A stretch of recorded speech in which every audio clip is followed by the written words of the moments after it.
అబ్బా నాకు బోరు కొడుతుంది. తాతయ్య తాతయ్య నాకు బోరు కొడుతుంది, ఒక కథ చెప్పవా? మనం కూడా తాతయ్య దగ్గరికి వెళ్ళి కథ విందాం.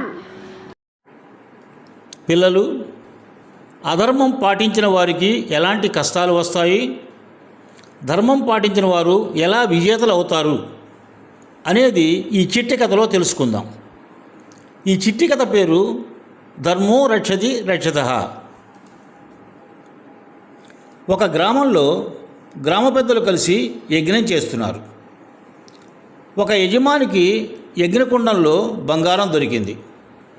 అప్పుడు ఆయన భార్య చెప్పింది, నిన్న పొరపాటున యజ్ఞకుండంలో తాంబూలాన్ని ఉమ్మివేశా, అదే ఈరోజు బంగారం ముద్దలా తయారైంది.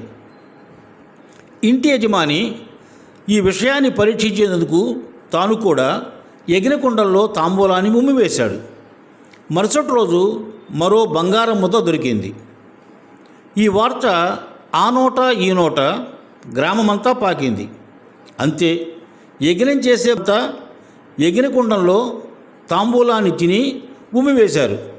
వారందరూ బంగారం ముద్దలను పొందారు.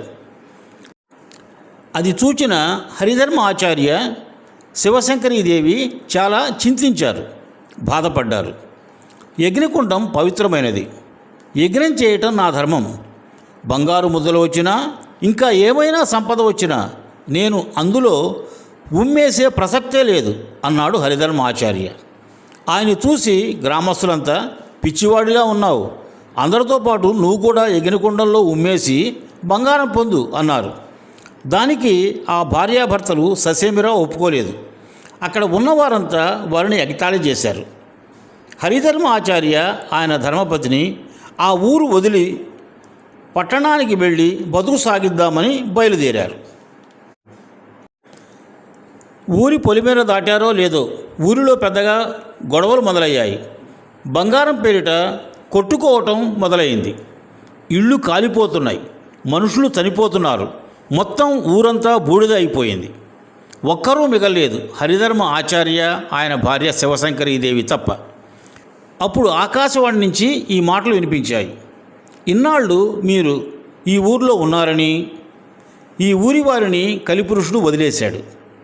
ఊరంతా బంగారం ముద్ద కోసం ధర్మం తప్పినా మీరు మీ భార్య ధర్మాన్ని పాటించారు. అందుకే మీరు ఉన్నంతసేపు ఊరిని ముట్టుకోలేదు.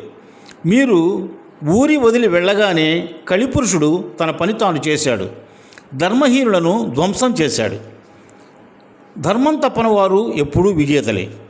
ధర్మాన్ని ఆచరించే వారికి చిన్న చిన్న ఇబ్బందులు ఎదురైనప్పుడు అది చూసి కొంతమంది మూర్ఖులు నవ్వుతూ హేళన చేస్తూ రాక్షస ఆనందం పొందుతారు. కానీ చివరికి ధర్మమే గెలుస్తుంది.